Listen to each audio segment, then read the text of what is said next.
Soy teniente de una flotilla de la Fuerza Naval del Pacífico, que es una división de la Marina.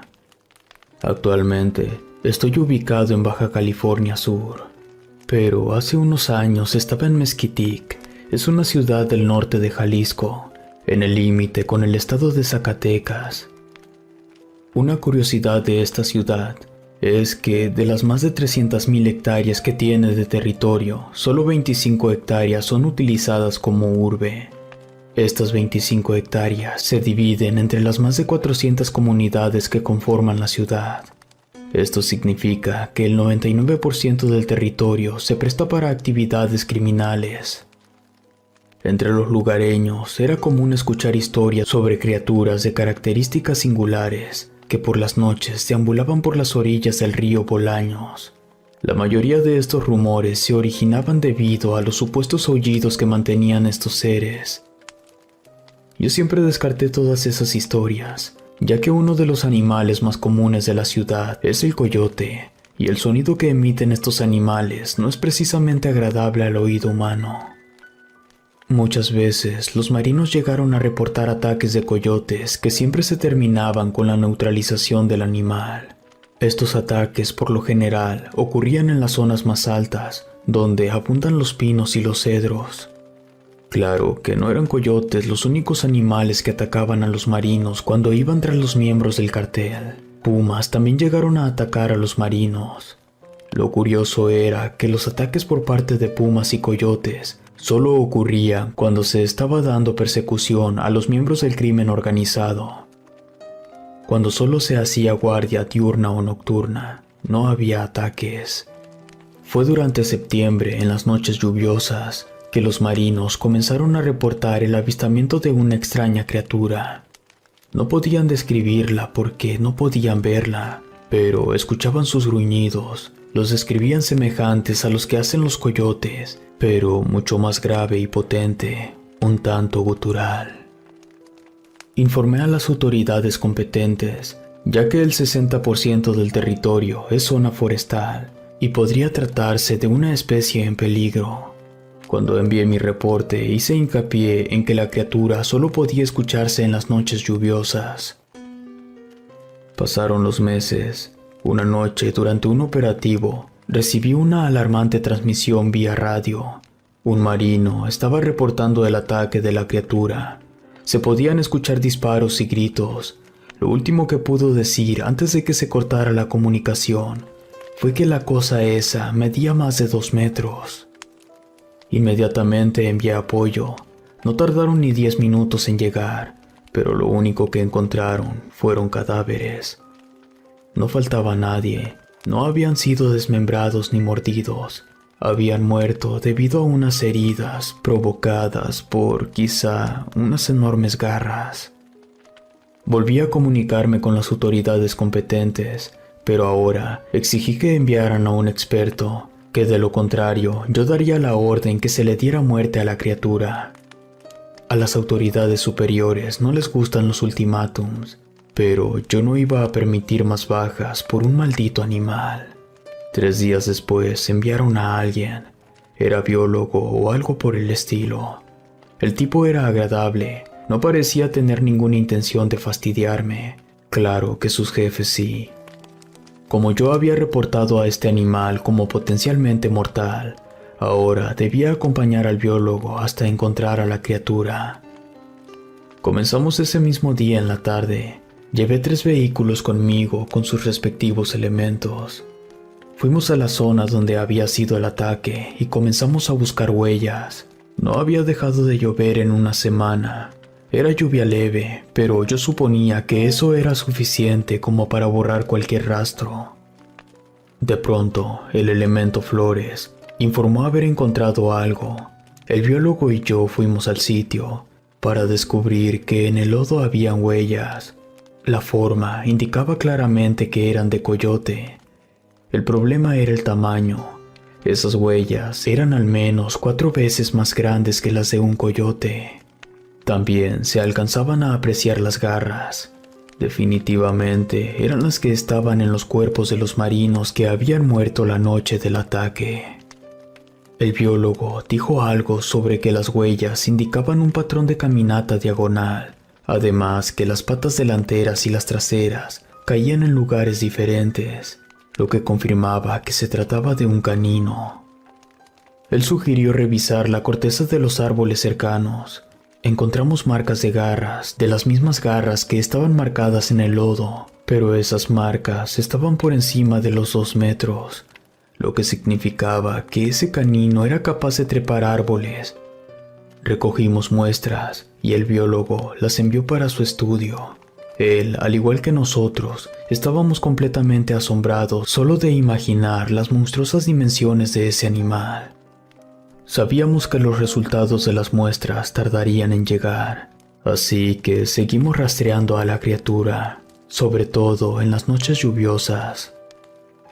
La siguiente noche lluviosa, hicimos guardia más o menos de donde provenía el gruñido hasta que lo escuchamos de nuevo, y así estuvimos por una semana, hasta que finalmente tuvimos un encuentro con él. Era una noche más lluviosa de lo normal. Había rayos, truenos y el cielo se estremecía mientras la zona se iluminaba de tonos azules y amarillos leves. También hacía viento, aunque no demasiado. De pronto escuchamos ese gutural gruñido, pero esta vez se escuchaba bastante cerca, prácticamente detrás de nosotros. Todos regresamos a los vehículos. Estábamos alertas, preparados para terminar con la vida de esa criatura en caso de que intentara atacarnos. Los gruñidos cada vez se hacían más fuertes. El biólogo dijo que el animal nos estaba acechando. Podíamos escuchar el crujir de las ramas cuando la bestia caminaba. De pronto, un relámpago iluminó el lugar y pudimos ver por un instante a la criatura. Se encontraba a unos 10 metros de nosotros de espaldas. Estaba parado en 4 patas y medía al menos 1,5 metros de alto. Su cuerpo era grueso como el de un oso, pero su forma era inconfundible. Se trataba de un coyote enorme. Su pelaje era tan negro que ni la luz del segundo relámpago nos dejó apreciar algún detalle. Hubo un tercer relámpago, pero el animal ya no estaba ahí. Todos entramos en alerta. Los elementos comenzaron a apuntar en todas direcciones.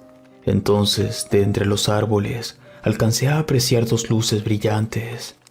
Más o menos a la altura en la que debería estar la cara de ese coyote, eran sus ojos. Avisé a los marinos y todos apuntaron en esa dirección. Nadie se movía para no provocar a la criatura. Entonces pudimos observar cómo ese par de luces comenzaron a elevarse hasta superar los 2 metros de altura. La bestia se había levantado sobre sus patas traseras. De pronto, esa cosa emitió un lamento tan potente que hizo temblar los vidrios de los vehículos. Ordené el ataque. Todos los marinos dispararon. La criatura comenzó a moverse entre los árboles que nos rodeaban. No se le podía ver. Sabíamos hacia dónde se movía por las luces en sus ojos. Ni siquiera supe en qué momento ocurrió, pero embistió el vehículo en el que estábamos el biólogo y yo. La embestida fue tan fuerte que el vehículo se volteó. Estaba de cabeza y desorientado. No podía ver nada. Solo escuchaba cómo los hombres gritaban mientras disparaban. Intenté salir del vehículo, pero fue inútil. Sin más que hacer, pedí refuerzos. Cada segundo que pasaba se sentía eterno. Sabía que los marinos estaban siendo asesinados, ya que cada vez escuchaba menos balas y menos gritos.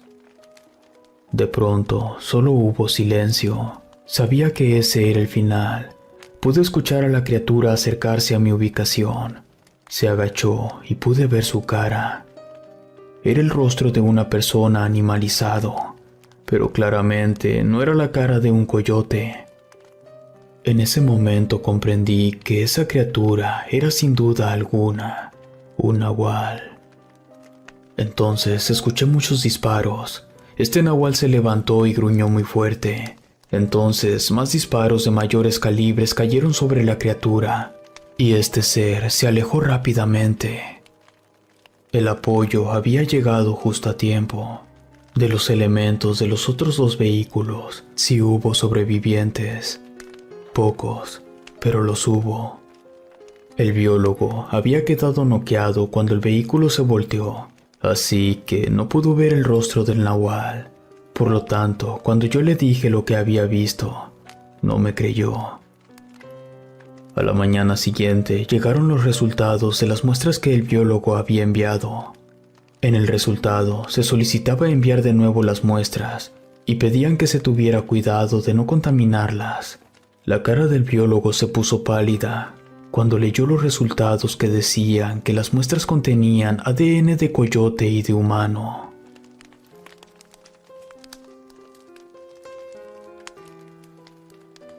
Nahuales, brujas y las muertas de Juárez. Primero que nada, quiero agradecer por darme el espacio para contar esta historia.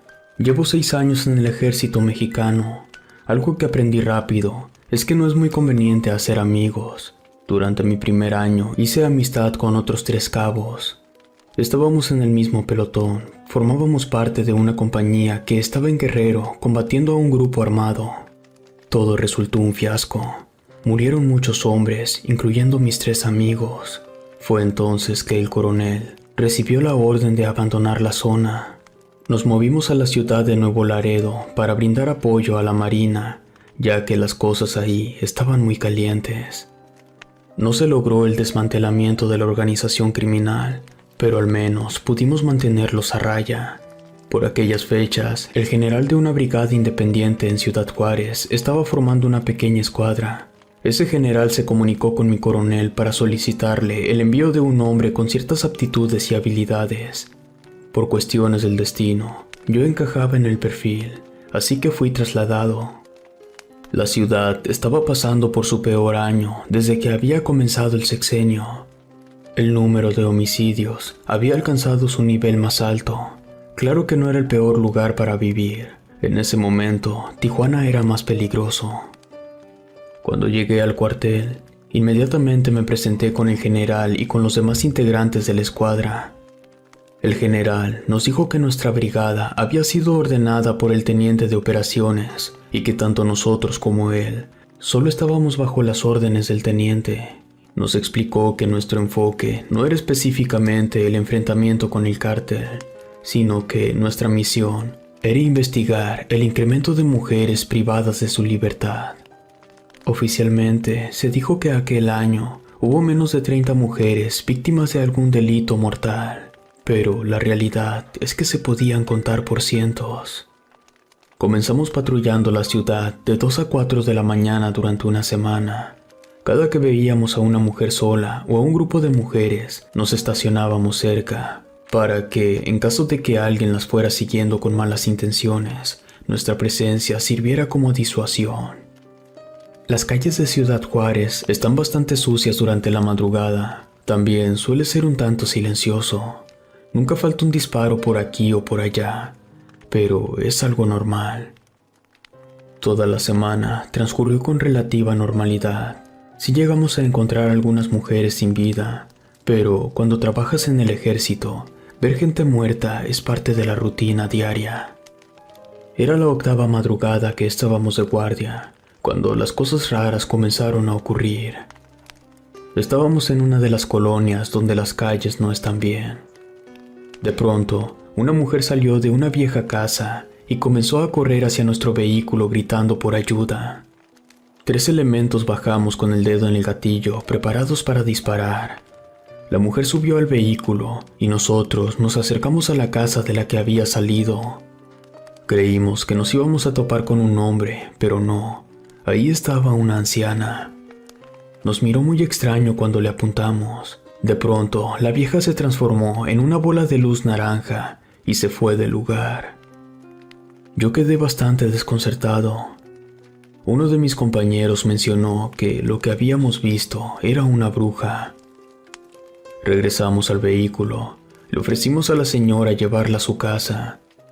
Mientras íbamos en camino, le pedimos que nos contara qué es lo que había pasado. Ella nos dijo que iba en el transporte luego de salir del trabajo. Era la única que quedaba en el camión. Entonces el conductor se desvió de la ruta. Dijo que ella estaba tan nerviosa y asustada que no supo qué hacer. Solo se quedó sentada esperando lo peor. Nos dijo que el conductor detuvo el camión a mitad de la nada y que después se subieron 2 tipos al camión, la amarraron y se la llevaron a la casa donde habíamos encontrado a la anciana. La muchacha no podía decirnos más. La dejamos en su casa.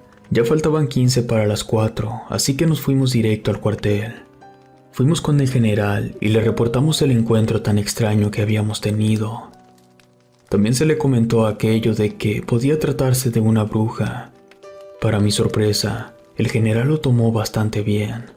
Nos dijo que no sería la primera vez que alguna misión en el estado de Chihuahua terminara relacionándose de una forma u otra con brujas. Incluso nos comentó que a él le había tocado dirigir una emboscada que se hizo en las minas de una ciudad cercana.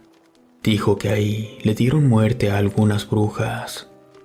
La sobriedad con la que el general nos estaba hablando me hizo convencerme de lo que nos estaba diciendo era real.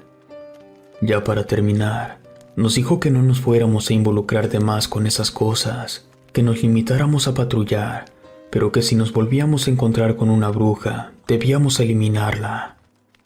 Todos nos fuimos a dormir. Me convencí a mí mismo que aquel suceso había sido un caso aislado y que no volvería a ocurrir. La siguiente madrugada nos tocó recorrer el camino real, ya que desde marzo a octubre de aquel año se habían encontrado 23 cadáveres a lo largo de aquella carretera. Aquella madrugada era la más fría desde que habíamos empezado a patrullar hace más de una semana. El cielo estaba despejado y no había mucho viento, pero por alguna razón la noche se sentía bastante pesada. Cuando caminamos cerca de uno de los miradores, pudimos escuchar el grito de una mujer. Inmediatamente orillamos el vehículo y 3 bajamos con arma en mano. El que conducía se quedó dentro del vehículo por si había necesidad de salir rápido. Nosotros 3 fuimos al mirador, del cual creíamos que había venido el grito, y los otros 2 compañeros se quedaron escoltando el vehículo. Conforme nos acercamos al mirador, un fétido olor se hizo presente. Había mucha basura y una cantidad considerable de animales muertos, perros y gallos. La zona estaba completamente oscura. La única iluminación era la que llevábamos nosotros. Las paredes cercanas estaban tapizadas de grafitis y orificios causados por impactos de bala. Entonces, a lo lejos, pudimos ver un animal, uno bastante grande como del tamaño de un caballo, solo que no era un caballo, ya que, hasta donde yo sé, los caballos no tienen cuernos y tampoco les gusta comer carne. La criatura estaba comiendo un cuerpo humano. Dimos un tiro para llamar la atención de esta criatura. Entonces, esa cosa se giró hacia nosotros y se paró en sus patas traseras. Estaba completamente erguido, como si fuera una persona. Medía al menos 3,5 metros. Ahí nos quedó claro que no era un animal, así que abrimos fuego. La bestia emitió un sonido semejante al que hacen los burros y luego volvió a ponerse en 4 patas y salió corriendo del lugar. Uno de los compañeros que se había quedado escoltando el vehículo llegó corriendo listo para la acción, pero la criatura ya se había perdido en el horizonte. 2 compañeros se quedaron ahí cuidando el cadáver y el otro y yo regresamos al vehículo. Nos comunicamos con el general para avisarle lo que había ocurrido. Y lo único que nos dijo fue que en cuanto llegaran por el cuerpo, regresáramos al cuartel. Mientras esperábamos a que llegaran por el cuerpo, yo les conté lo que había pasado a los otros 3 compañeros que no habían visto a la criatura. Uno de ellos, el mismo que dijo que la anciana había sido una bruja, me dijo que posiblemente nos habíamos enfrentado a un nahual. Cuando llegaron por el cuerpo, nosotros rápidamente nos fuimos al cuartel. Mi escuadra siguió operando e investigando por 9 meses. Tuvimos muchos encuentros con cosas sobrenaturales. Nunca logramos neutralizar a una bruja, pero en una ocasión pudimos matar a un nahual. Por fortuna, mi escuadra nunca sufrió una baja. Abatimos a grupos armados mientras intentaban levantar a algunas chicas. Desmantelamos una pequeña organización de trata de menores. Hicimos nuestro trabajo. Salvamos la vida de algunas personas, pero por cada mujer que salvábamos, encontrábamos el cadáver de 3 más. Al final de nuestro reporte decía que de las X cantidad de muertas, el 90% habían sido por causa de grupos armados y otro tipo de organizaciones delictivas, y que el 10% habían sufrido la muerte por causa de situaciones de naturaleza dudosa.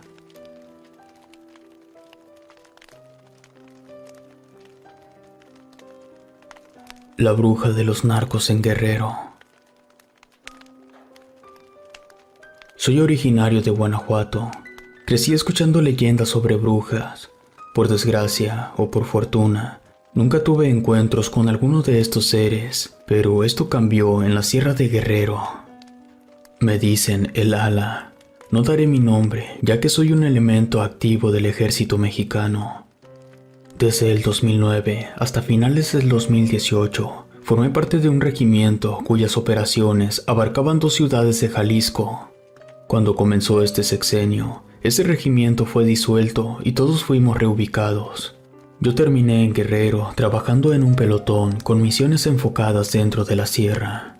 El crimen organizado tiene bastante experiencia en todo el estado. Hay asesinatos todos los días, pero lo que más abundan son las desapariciones forzosas de hombres sobre todo. Las organizaciones criminales necesitan muchos elementos nuevos debido a todas las bajas que tienen por los enfrentamientos con nosotros.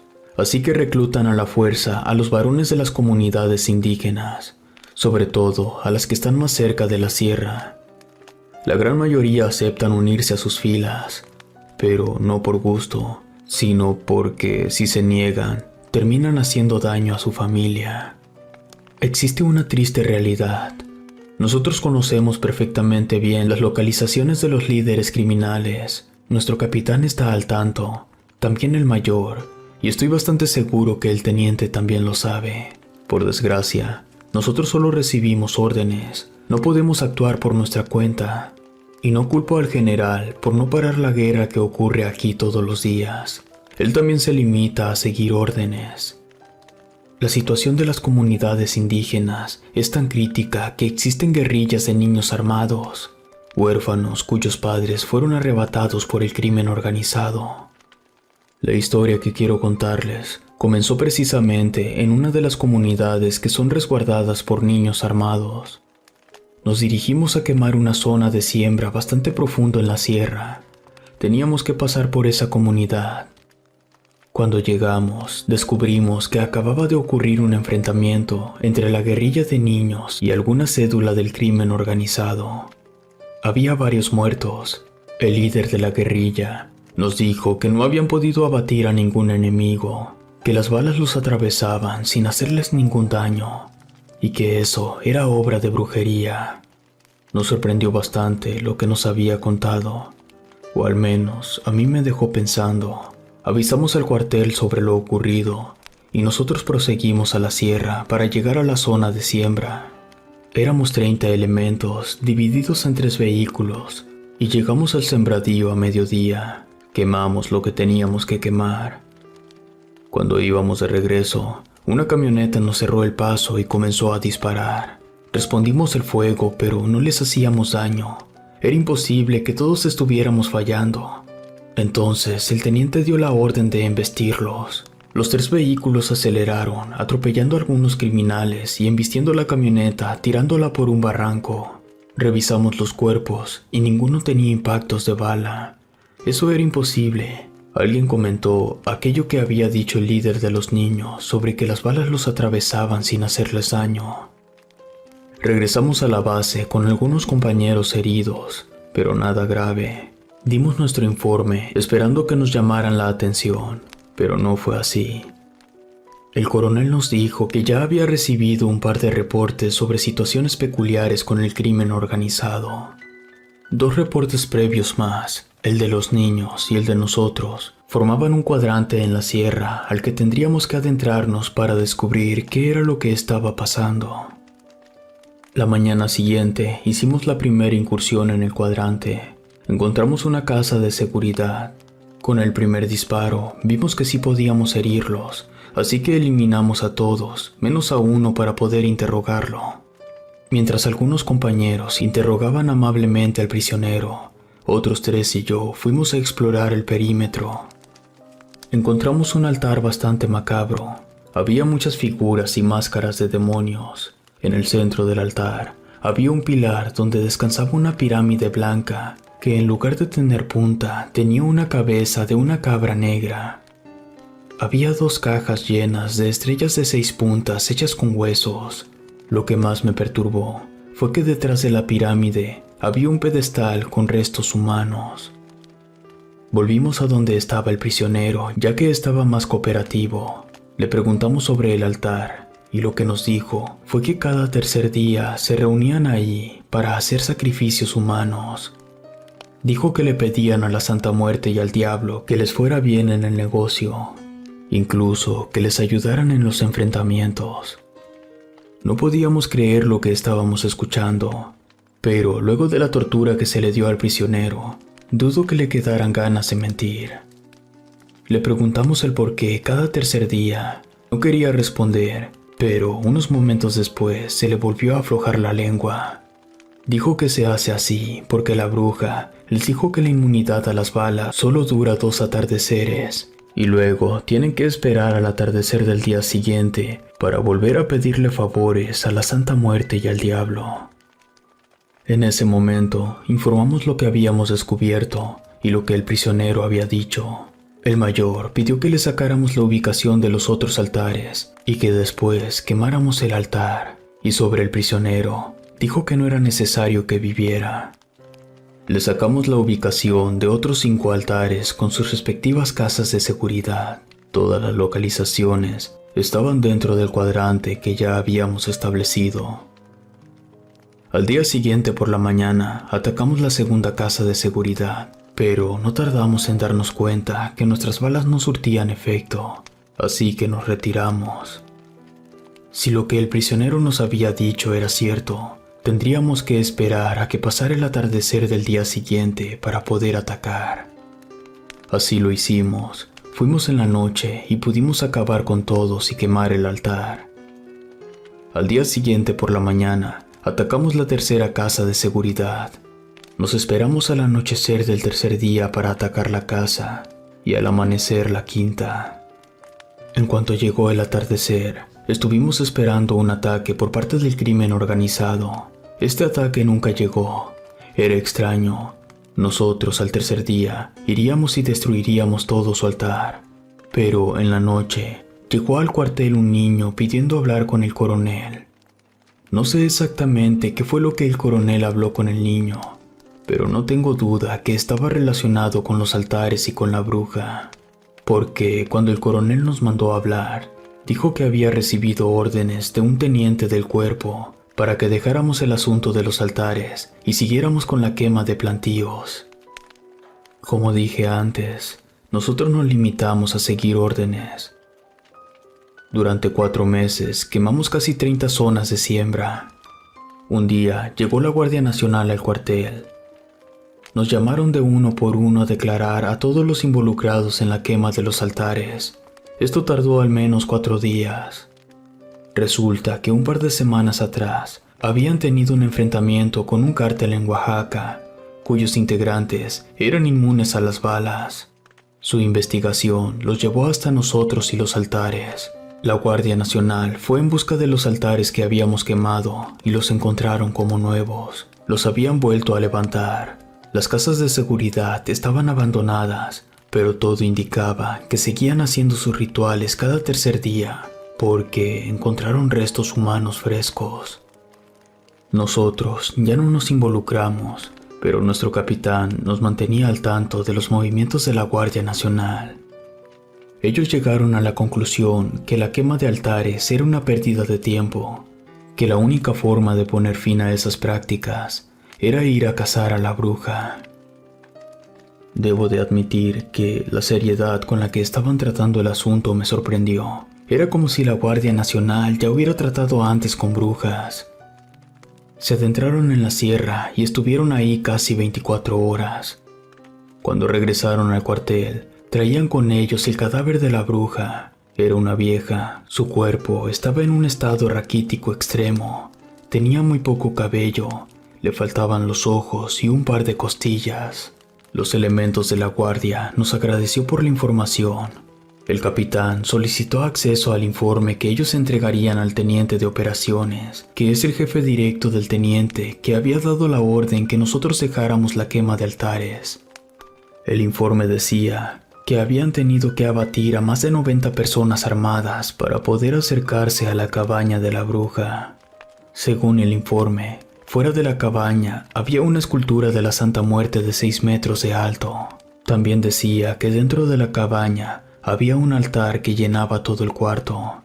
Había cráneos pequeños, grandes cirios negros, libros en idiomas desconocidos, brazos recién cortados, y se hacía mucho énfasis a un símbolo, y lo describieron como un pentagrama unido a un triángulo.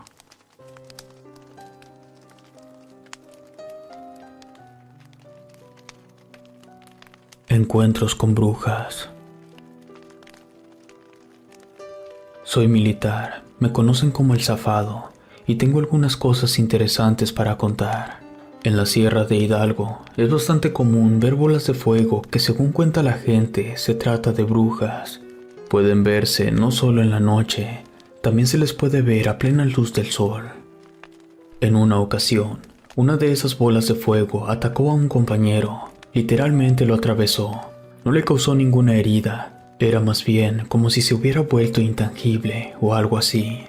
La cuestión es que ese compañero, al que le decíamos Dandy, a los 3 días se enfermó de gravedad, le sangraban las orejas, se le hicieron llagas en la espalda y se le comenzaron a gangrenar los pies, y murió poco después. También tuvimos encuentros con cosas. No podría decirles a ciencia cierta qué rayos eran esas cosas. Eran humanoides, parecían como animales mutados. Los llegamos a ver en Morelos.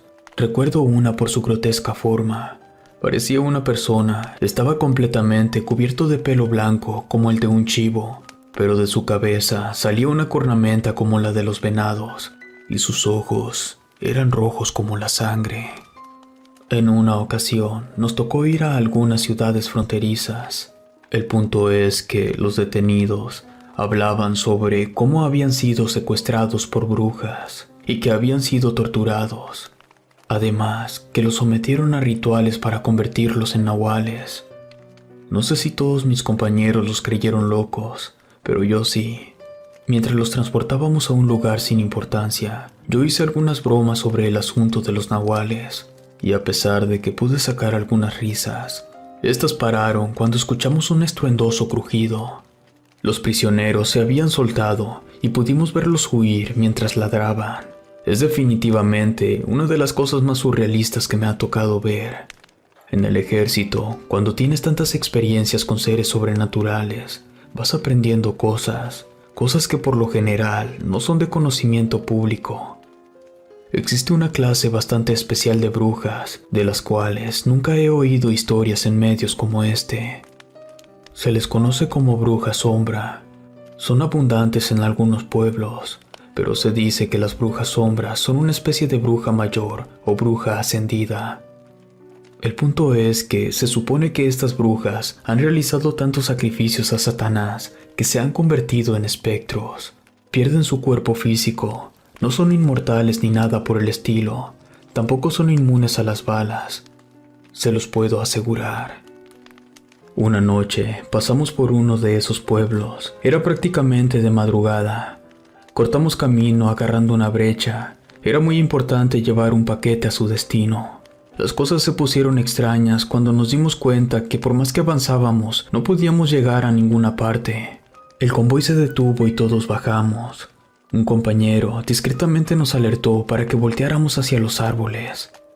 Resulta que entre los arbustos se estaba asomando una especie de cara. No tenía forma, describirla es complicado, pero les puedo decir que sus ojos eran unas esferas blancas que destellaban en un tenue color celeste. No nos estaban mirando a nosotros, estaban mirando directo al vehículo donde llevábamos al paquete. Nuestro general nos había dicho que si alguien o algo intentaba tomar el paquete, debíamos evitarlo a toda costa, sin importar los daños colaterales. No lo pensamos 2 veces y abrimos fuego. Esa cosa se movía rápido entre los árboles. Aún así, logramos neutralizarla. Cuando nos acercamos, notamos que no tenía brazos ni piernas. Era más bien una masa negra con lo que se supone que era su cara. Esa cara estaba infestada de arrugas y la expresión que tenía estaba muy lejos de ser humana. Un compañero, el H, tuvo la terrible idea de tocarla. Aparentemente no ocurrió nada, así que volvimos a los vehículos y finalmente pudimos salir de la brecha. Momentos después, el H comenzó a quejarse de un agudo dolor en el pecho. Dijo que sentía como si algo se moviera dentro de él. Le dijimos que era por el susto y le pedimos que se tranquilizara. Finalmente llegamos a entregar el paquete. Era un lugar con bastante iluminación. Una persona lo recibió y nos preguntó qué le pasaba a nuestro compañero. No nos habíamos dado cuenta que tenía las manos y el cuello completamente amarillos. Él tampoco se había dado cuenta. El señor nos preguntó si habíamos tenido algún percance. Le contamos sin especificarle. Nos pidió que rasgáramos el uniforme de nuestro compañero para ver su pecho. Fue Lino quien lo hizo. Ahí nos dimos cuenta que el H tenía marcas de mordidas. Esas heridas estaban muy avanzadas. El H no sobrevivió aquella noche. En otra ocasión, hace como 3 años, tuvimos que intervenir en un linchamiento en una comunidad del centro del país. Eran docenas de personas las que estaban planeando y apedrando a una mujer muy mayor, la cual quizá tenía entre 90 y 100 años. La turbia enfurecida gritaba que era una bruja. La acusaban de secuestrar y matar a los bebés de la localidad. La vieja no negaba las acusaciones. Eso me estremeció. Algunos compañeros fueron golpeados al querer evitar que ellos mataran a la anciana. Entonces, ya enojado, le dije a la vieja que si no me llevaba a donde estaban los bebés, la dejaríamos ahí para que la gente se encargara de ella. La vieja, que ya estaba bastante golpeada, aceptó llevarme. Mis compañeros apoyaron con el control de la gente. Subí a la supuesta bruja al vehículo y junto con unos compañeros nos dirigimos a donde la mujer nos indicaba. Llegamos a una pequeña choza que estaba cruzando el arroyo. Se veía abandonada. Parecía que incluso un pequeño viento podría tirarla con facilidad. Tenía algunos cuervos en el techo. Lo único que rompía el imperturbable silencio era el aleteo de esas aves. Yo iba al frente y la mujer iba detrás, escoltada por mis 2 compañeros. Abrí la puerta y la madera crujió, generando un eco muy fuerte e incómodo. Apestaba demasiado ahí dentro. Olía literalmente a muerte. Temíamos que se tratara de los bebés. Dentro de la casa había arañas, ratones y cucarachas por todos lados. Era bastante asqueroso ese lugar. En la mesa había huesos con algunos trozos de carne, incluso repisas llenas de hierbas e insectos. No quise acercarme a la estufa. Estaba seguro que iba a encontrar algo que no quería ver. Entonces comencé a escuchar ese inconfundible sonido del aleteo de moscas. Venían de un cuarto cerrado. Me giré hacia la mujer sin decirle nada. Ella tenía una mirada cansada pero profunda. Las heridas en su cara ya no sangraban a pesar de estar abiertas. Entonces sus labios se curvaron. Estaba sonriente. Era una sonrisa llena de satisfacción. Abrí la puerta forzándola.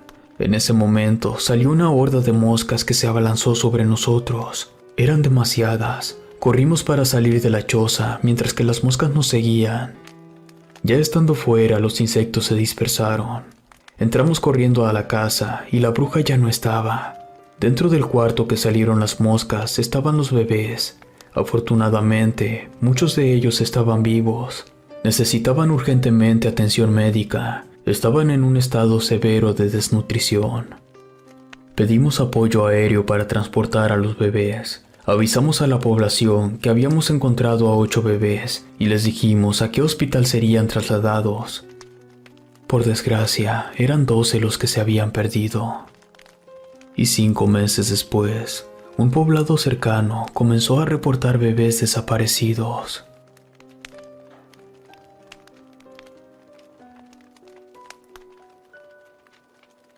Los nahuales de Oaxaca. Pertenezco a una brigada especial que tiene su base de operaciones en una zona de difícil acceso en Oaxaca.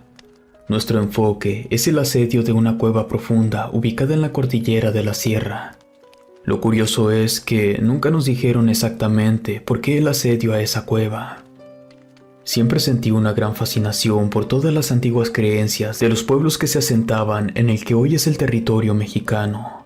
Las creencias que más me llaman la atención son aquellas que tienen que ver con seres de naturaleza mística, ya sean entes de luz o de oscuridad. Lo cierto es que ninguno de los que formamos esta brigada estamos aquí por órdenes. Todos nos ofrecimos para venir, ya que aparte del asedio, tendríamos la función de repartir víveres a las personas cada mes. Los que estamos aquí es porque nos gusta ayudar. La gente de las localidades cercanas nos recibieron bastante bien. Son muy agradecidos cuando alguien viene a brindar algún apoyo o servicio sin querer sacarles dinero. La gente aquí es muy pobre, así que cualquier cosa que se les ofrezca, lo agradecen con una sonrisa y un abrazo. Los pobladores siempre nos invitan a su mesa. El platillo más común aquí es el mole, ya sea negro o amarillo, pero la comida que más me gusta es el caldo de piedra. Cada mañana, un grupo de señoras nos trae 2 tamales a cada quien con un poco de salsa de hormiga y una bebida de maíz con cacao. Lo preparan con tanta dedicación que literalmente puedes sentir cómo la comida te abraza. En fin, la sierra aquí es bastante boscosa. Hay muchos árboles bastante altos con troncos delgados. Es común encontrar sembradíos de frijol, maíz y calabaza. Una cosa que me parece curiosa es que en ocasiones me ha tocado presenciar cómo algunas personas caminan por la sierra tocando unos instrumentos raros. También me ha tocado ver cómo danzan alrededor de huesos. Claro que no hay que olvidar que también se siembra droga. Por eso estamos aquí. De hecho, un porcentaje importante de los jóvenes de las comunidades que nos toca patrullar sufren de fuertes adicciones. Tratamos de ayudarlos, pero la verdad es que no podemos hacer mucho. Un día, el grupo de señoras que nos traen de desayunar llegó algo tarde. De hecho, casi no nos alcanzan. Las mujeres traían ojeras, se notaban bastante cansadas, como si hubieran corrido bastante. La expresión de su cara era bastante demacrada. Les preguntamos qué les ocurría. Nos dijeron que todas ellas habían tenido pesadillas, que habían soñado que se convertían en animales, en bestias. Una dijo soñar que se convertía en un reptil, otra en un ave, y 2 más dijeron que en sus sueños se convertían en un felino. No le dimos mucha importancia, pues, a fin de cuentas, eran sueños. Les agradecimos los tamales y comenzamos nuestras labores a lo largo de la sierra. Cuando llegamos a una localidad, nos percatamos que habían muchas personas con ojeras. Caminaban desganados. Decidimos parar. La curiosidad nos hizo preguntarles sobre el motivo de su estado anímico. Me quedé sorprendido cuando el motivo eran sus pesadillas, donde se convertían en animales y caminaban en 2 patas. Algo muy extraño estaba pasando. Con el paso de los días, la situación fue empeorando, al punto que una mañana el grupo de señoras no llegó, así que fuimos a buscarlas a sus casas. Encontramos a la primera. Estaba parada en la orilla de un barranco. Yo me acerqué para alejarla de ahí, pero la mujer tenía los ojos completamente rojos. Dijo que tenía tanto miedo de convertirse en aquella criatura, que se limitaba a dormir menos de 10 minutos cada 6 horas. Todo se estaba complicando mucho en aquella zona alejada de Oaxaca. Una noche salimos a realizar una caminata y vimos algo tan impresionante que, al menos yo, no pude asimilarlo. Todas las personas de una de las localidades, todos y cada uno, incluyendo los ancianos y jóvenes, estaban caminando en círculos. No reaccionaban ante ningún estímulo. Tenían los ojos abiertos y no parpadeaban. Estaban teniendo un episodio muy fuerte de sonambulismo. Al día siguiente, hablamos con los ancianos de las localidades. Les dijimos que bajaríamos a la ciudad para traer a un doctor que pudiera ayudarles. No fuimos todos. Un par se quedaron para el asedio. Mientras nos trasladábamos en los vehículos, tenía un presentimiento de que algo malo iba a pasar. Nunca fui muy creyente de lo paranormal, pero tampoco me siento tan inteligente como para cerrarme a la posibilidad.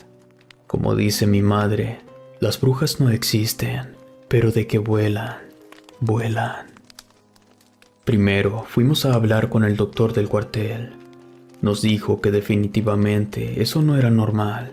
Dijo que tuvo que haber ocurrido algún evento bastante grande que sirvió de detonador para que estas personas comenzaran a sufrir tales pesadillas.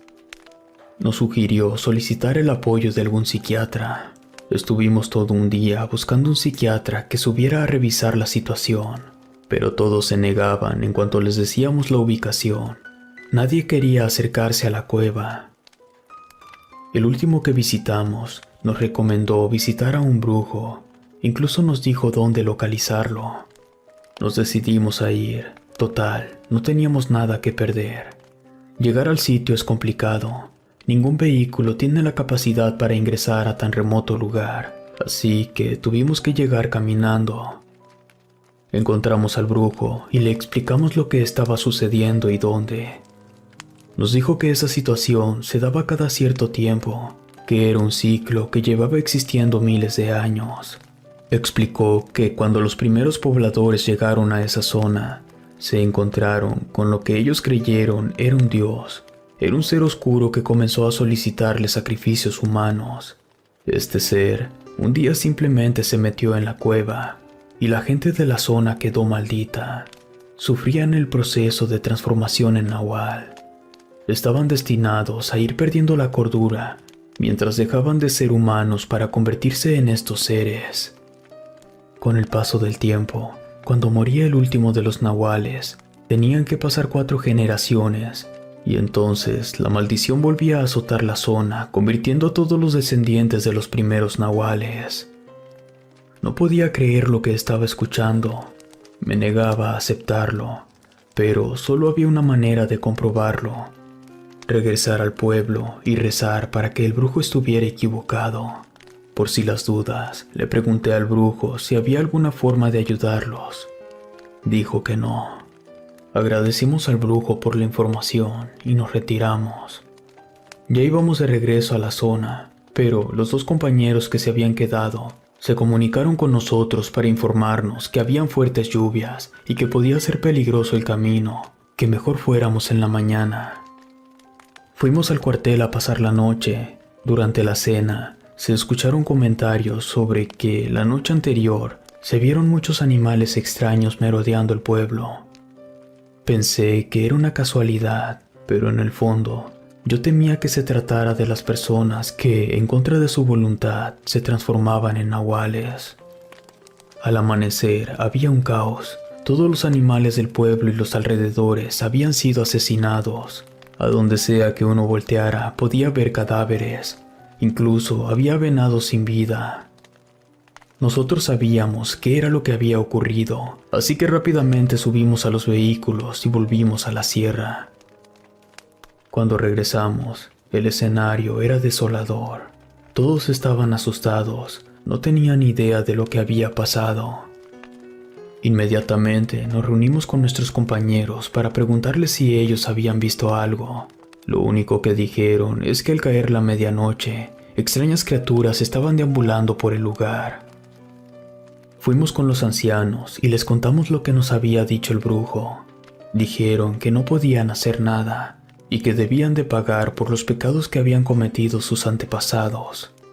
Dijeron que no podían hacer nada. Hasta el día de hoy seguimos intentando controlar la situación, pero es imposible. Todos los días antes de oscurecer, pasamos la noche en el cuartel y por las madrugadas regresamos al pueblo intentando ayudar con este problema.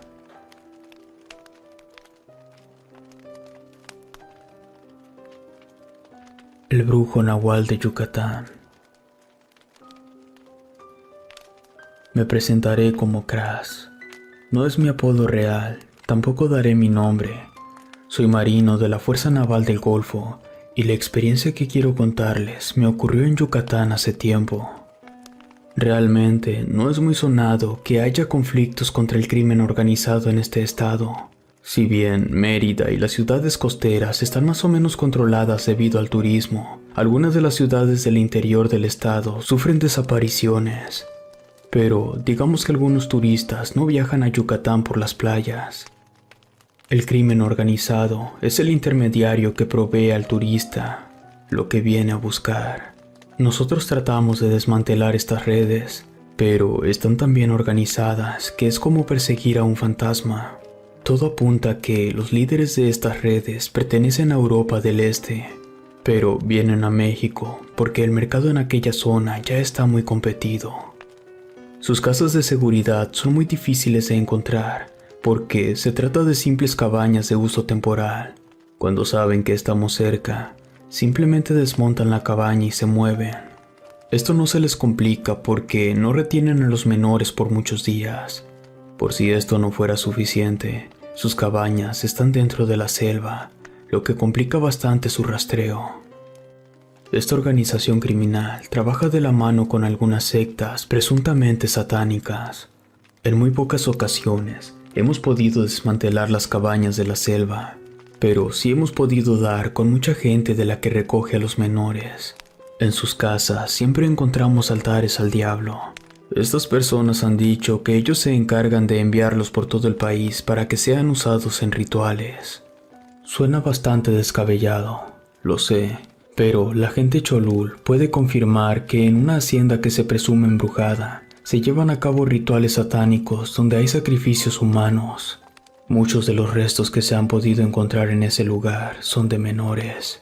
Ya que expliqué el contexto de la situación, puedo decirles lo que en una ocasión nos contó uno de los detenidos pertenecientes a la red criminal. Nos dijo que más allá de que la selva fuera un buen lugar para esconderse, usaban ese lugar porque el brujo nahual les ofrecía protección. Según el detenido, este ser impedía que alguien se acercara a ellos por la noche, con la condición de que siguieran permitiendo que los menores fueran tomados por la secta satánica. Yo sentí escalofríos cuando dijo eso, ya que en realidad sí existe, según las leyendas locales, un brujo nahual.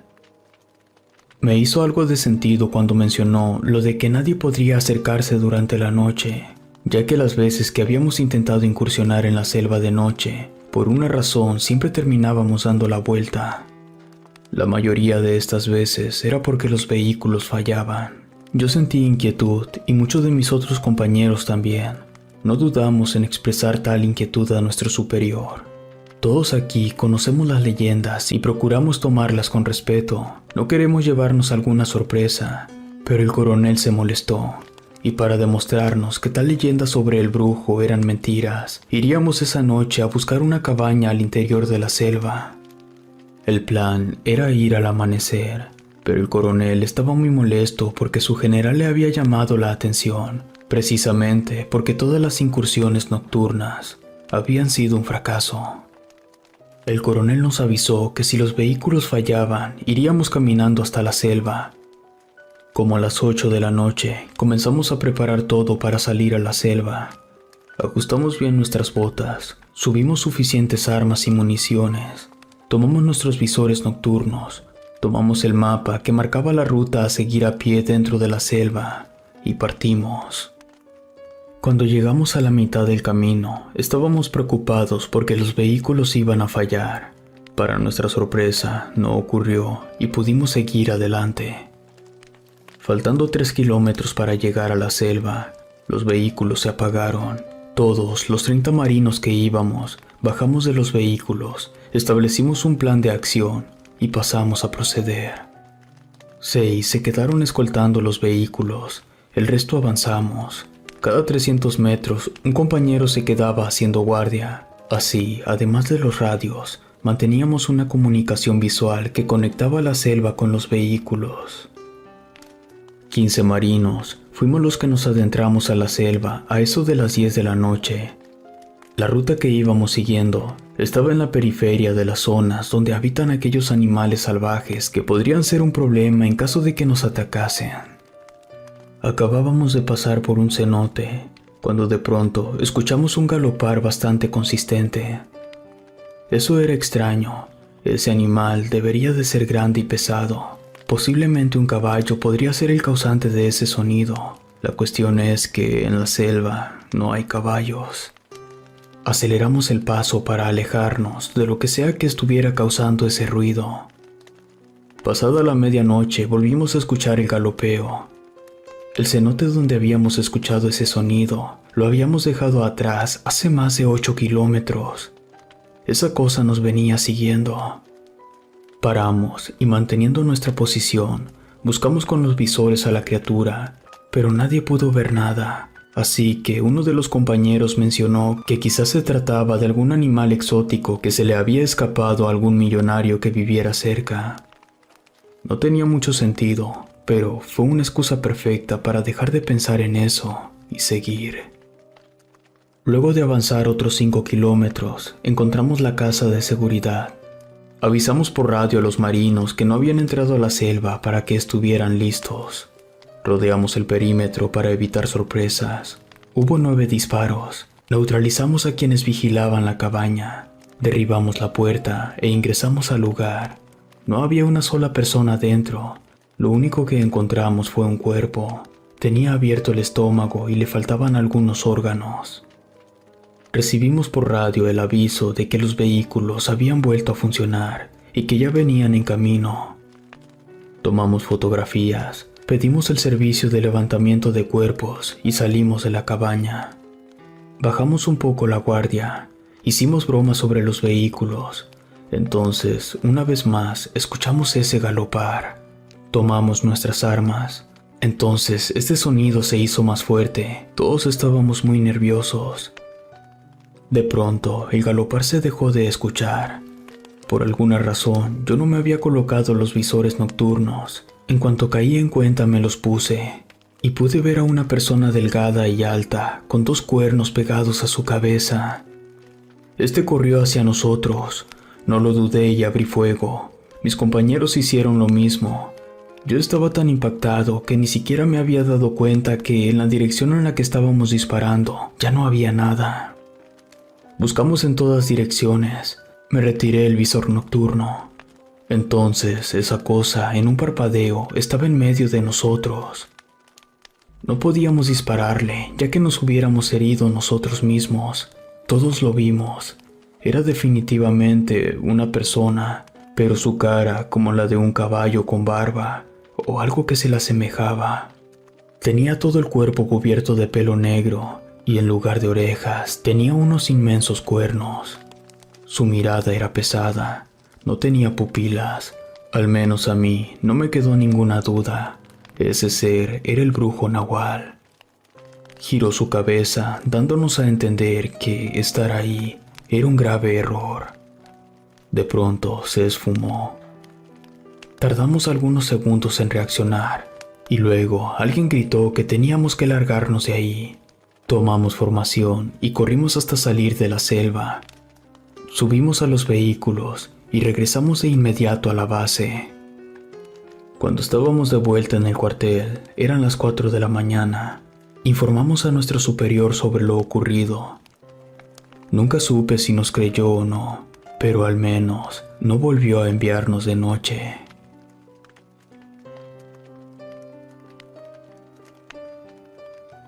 El Nahual Blanco. La vida dentro del ejército es complicada. Me enlisté hace casi 20 años. La única razón por la cual sigo en esto es porque soy bueno. Mi último ascenso lo recibí hace 3 años. Esto es lo único que sé hacer. No puedo hacer nada más. El evento que me llevó a querer entrar al ejército fue la caída de las Torres Gemelas. Quedé horrorizado solo de pensar en la posibilidad de que algo así ocurriera en México. El problema fue que con el paso de los años comencé a tener que formar parte de cosas de las que no me siento orgulloso. Tener más rango no solo implica más responsabilidad, también significa tener más conocimiento, y hay cosas que hubiera preferido jamás saber. Una de las cosas que aprendes es que todo el problema que tiene México con los cárteles es causado por el gobierno de Estados Unidos. A mí me quedó claro cuando descubrimos que los líderes del cártel de Jalisco recibían dinero y armas de la CIA. Muchas veces la ciudadanía dice que el ejército no hace lo suficiente para acabar con los cárteles. En parte es verdad, pero dentro del ámbito militar, todos recibimos órdenes. En fin, la experiencia que voy a contar fue la que me hizo subir de rango por primera vez. Ocurrió hace demasiados años. Era temporada de elecciones en Coahuila. El partido que estaba al frente del país necesitaba mantener el mandato del estado. El problema era que el candidato tenía todo en contra. Algunos pueblos del estado llevaban un tiempo siendo atormentados por una criatura que se llevaba a los animales y a las personas. Entonces, desesperado por ganar, el candidato prometió acabar con esa cosa para traer tranquilidad a la zona. Consiguió ganar gracias a esa promesa. El partido estaba tan contento por esa victoria que decidió asegurarse que la promesa de su candidato fuera cumplida. Así que nos enviaron a eliminar a la criatura. En cuanto llegamos a la zona, recibimos un comunicado de parte de nuestro comandante.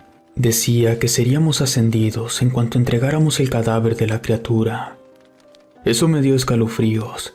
La cosa iba muy en serio. Hasta ese punto, yo pensaba que nos habían enviado solo para hacer una cortina de humo, pero me equivoqué. Eran 8 las ciudades que tenían problemas con este ser. Llegamos a la primer ciudad. Ahí el alcalde nos envió a hablar con el párroco. El párroco nos dijo que 5 meses atrás el obispo acudió a esa iglesia a realizar un exorcismo. Un hombre había sido poseído por un demonio. Nos explicó que el exorcismo falló y el cuerpo de ese hombre terminó cediendo ante el poder del demonio y se transformó en esa criatura. El párroco nos pidió acompañarlo al lugar donde se había realizado el exorcismo. Era un salón lleno de cruces y de figuras religiosas. En el centro tenía una cama de concreto. Una de las esquinas estaba quebrada y tenía las marcas de unas garras. El párroco nos dijo que esa cama tenía cadenas, pero que aquel ser se las había llevado cuando escapó. También nos dijo que en la ciudad había sido el último ataque para que fuéramos a investigar.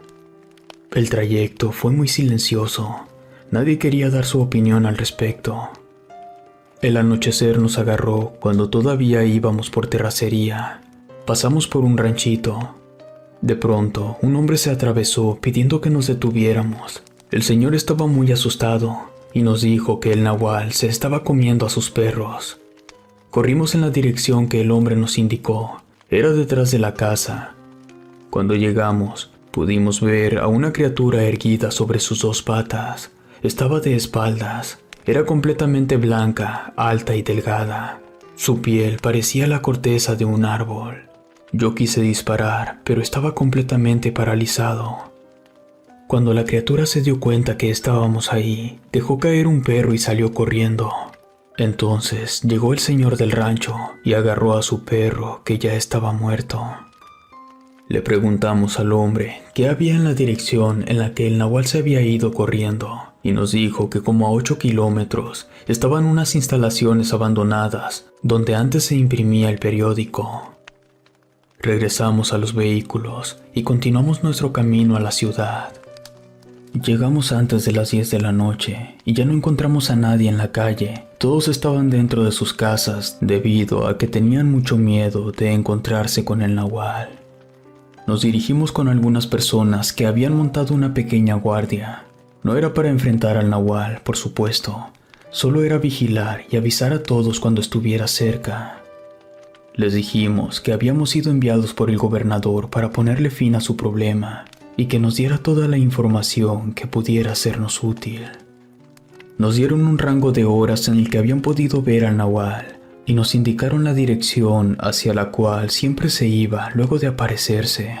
Y la dirección era la misma, Ese nahual blanco, al parecer, vivía en ese viejo lugar abandonado. Acordamos ir por la mañana. Esa noche nos turnamos para apoyar con la vigilancia. Mi turno comenzó a las 2 de la mañana. Todo fue normal como por unos 40 minutos, hasta que de pronto uno de los hombres de la guardia me palmeó el hombro. Me susurró que mirara hacia una dirección, y allí estaba el nahual a menos de 300 metros de nosotros. Tomé mis binoculares para poder verle el rostro. Era cadavérico y tenía un solo ojo, un ojo pequeño y de color rojo. Esta criatura estaba caminando hacia un corral. Los perros comenzaron a ladrar y llorar. No podíamos hacer nada. Abrir fuego contra esa cosa significaba poner en riesgo a todas las personas, así que lo observamos cómo se acercaba a un caballo y le abría el cuello para beber su sangre. Una vez quedó satisfecho, el nahual blanco se posó en 4 patas y corrió en dirección a las instalaciones que le servían de guarida. No pude dormir el resto de la noche. Durante el desayuno, nadie sacó el asunto del nahual. Era algo tan extraño que discutir al respecto parecía descabellado. Como a las 9 de la mañana subimos a los vehículos y partimos en dirección a la casa del nahual. Íbamos despacio y realmente no teníamos ganas de llegar.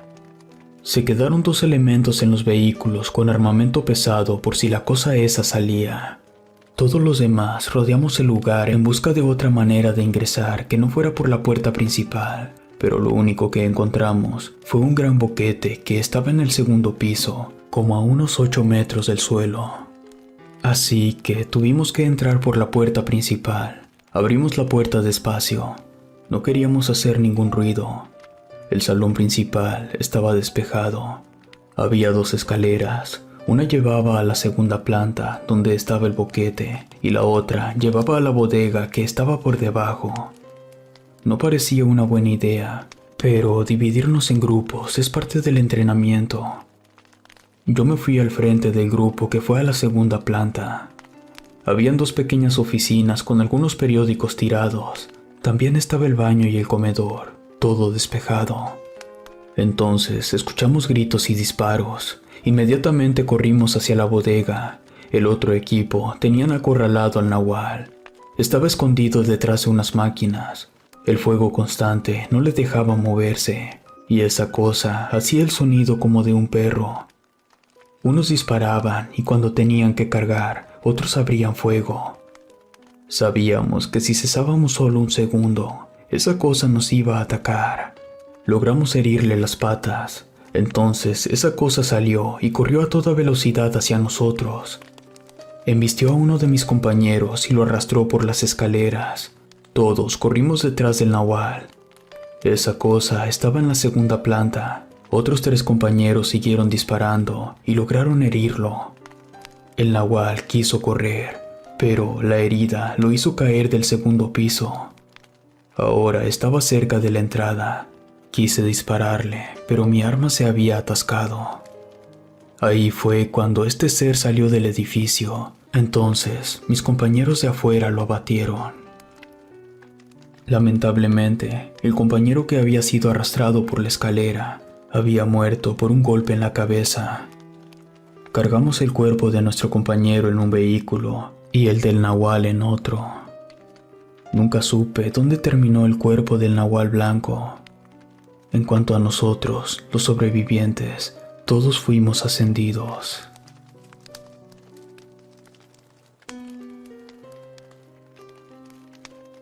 El padre brujo de Matamoros. Soy un exmilitar. Antes de retirarme, tenía un muy alto cargo en el ejército mexicano. Durante todos mis años de servicio tuve algunas experiencias, pero lo que más abunda en estos ámbitos son las personas involucradas con la Santa Muerte, con el satanismo y con la brujería. Me tocó la desgracia de conocer el origen de estas prácticas en México. De hecho, estuve directamente involucrado en el caso. Esto ocurrió entre 1987 y 1990. En ese entonces, yo era el encargado de apoyar con la logística a las fuerzas del orden en algunas ciudades de Tamaulipas, principalmente Matamoros. La historia que quiero contar comenzó con la desaparición de un importante cargamento. Claro que no era la primera vez que desaparecía mercancía, pero también aparecieron 7 cuerpos desfigurados. Un crimen de esa naturaleza se salía de cualquier estadística. Matamoros en ese momento era la tercera frontera más importante, solo superada por Nuevo Laredo y Ciudad Juárez. Así que no queríamos que el pánico se apoderara debido a un crimen tan horroroso. El turismo podría reducirse de forma drástica debido al temor. Pedí el apoyo de la Policía Federal para investigar la relación de los criminales muertos con la mercancía robada. Las investigaciones no llegaban a ninguna parte. No podíamos averiguar quién había cometido esos asesinatos, ni tampoco encontrábamos la pieza. Por si la situación no fuera suficientemente estresante, un día nos avisaron que un muchacho estadounidense había desaparecido. No quería que el gobierno americano interviniera en nuestra jurisdicción, así que ordené que los retenes de la carretera se realizaran con más frecuencia y fueran más intensivos. Adicional, ordené una búsqueda exhaustiva en hospitales, prisiones y morgues. Incluso buscamos de nuestro lado del río Bravo. No encontramos nada, así que la patrulla fronteriza y el FBI decidieron intervenir. En uno de los retenes, una camioneta no quiso detenerse, así que comenzó una persecución. Los soldados le dieron alcance y lo detuvieron. En su vehículo traía drogas y un arma. El detenido dijo dirigirse al rancho Santa Elena. Un policía que estaba trabajando conmigo tuvo la idea de acercarse al cuidador de la entrada de aquel rancho para mostrarle la foto del joven desaparecido. Y resulta que el hombre dijo que efectivamente lo había visto. Pero no solo eso, sino que él mismo le había dado de almorzar hace algunos días. En cuanto me informaron de esto, ordené la detención del hombre. La Policía Federal fue por él y de paso cargaron con otros 2 que estaban ahí. Y todo esto sin entrar al rancho, claro. Esa detención fue clave para unir la desaparición del joven gringo con los cuerpos que se habían encontrado cerca del río. Dijeron que el padre brujo había ordenado el asesinato de los criminales que habían sido encontrados en la orilla del río. También dijeron que ese brujo fue quien ordenó el secuestro y sacrificio del joven estadounidense. Informé que yo iría personalmente a continuar con el interrogatorio al día siguiente. A primera hora ya estaba con los detenidos. Primero pregunté sobre el motivo que tenía ese supuesto brujo para asesinar de una forma tan brutal a aquellos 7 criminales. Los detenidos me dijeron que el padre había utilizado sus poderes para ayudar a esos traficantes con su negocio, y ellos no quisieron pagarle, así que los eliminó para ofrecerlos a los espíritus de la muerte y a los demonios del infierno. Luego les pregunté qué tenía que ver el joven con todo esto. Ellos dijeron que el padre había sacrificado a un vagabundo, pero que el ritual salió mal, ya que el vagabundo tenía tan dañadas las cuerdas vocales que no pudo gritar de dolor. Y según ellos, los espíritus y demonios exigen gritos de sufrimiento.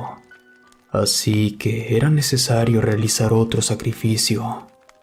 Después hicieron mención de una mujer, a la cual llamaron la madrina bruja. Ella también había participado. Entonces pregunté sobre los poderes del brujo y la bruja. Obviamente, primero ordené que eso no quedara en la redacción del interrogatorio.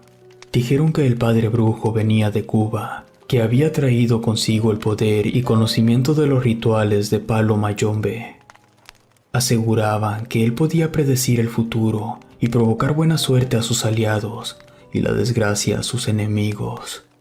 También dijeron que podía hablar con los muertos. Sobre la madrina bruja, dijeron que ella tenía la capacidad de almacenar el exceso de poder que a veces sobrecargaba al brujo cuando bebía demasiada sangre. La describían como una mujer joven, rubia e irresistible. Rápidamente ordené una incursión en aquel rancho.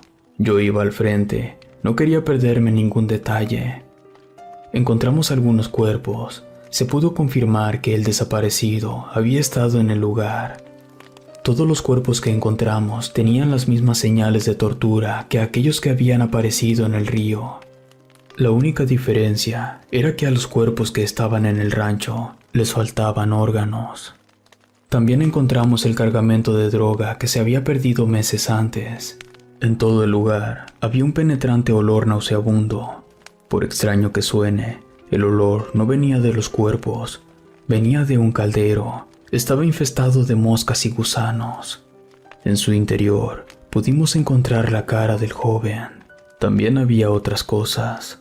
Jamás en toda mi vida había visto una cosa tan grotesca. Definitivamente, los brujos no era para tomarlos a la ligera. También encontramos altares adornados con cabezas de gallinas y chivos, que estoy seguro también habían sido sacrificados en rituales. Por todos lados había cigarros, velas y botellas de agua ardiente. Las paredes estaban salpicadas de sangre. No encontramos ningún arma de fuego, pero sí había machetes, tijeras y un par de motosierras. En una de las habitaciones encontré una carta. Era del supuesto brujo. La carta decía que él sabía que nosotros iríamos y que él junto con la bruja se habían marchado a otro sitio. También decía que si revisaba todas las cajas en esa habitación, iba a encontrar mucha evidencia de todas las personas que le habían pedido algún favor o trabajo. La carta finalizaba advirtiendo que si decidíamos perseguirlos, toda esa evidencia saldría a la luz. Revisé las cajas y, en efecto, descubrí que ese brujo había recibido pagos de mucha gente poderosa en el país. Rápidamente informé a mi superior sobre los supuestos involucrados. Me pidió que quemara la evidencia, así que di la orden para que se le prendiera fuego, debido a todo lo que sabía. Meses después, me enteré que el padre brujo se había suicidado. Dicen que lo hizo porque se lo ordenaron los demonios del infierno. Y en cuanto a la madrina bruja, lograron detenerla. Pues se dice que perdió su poder luego del suicidio del brujo, y ella aún sigue en la cárcel.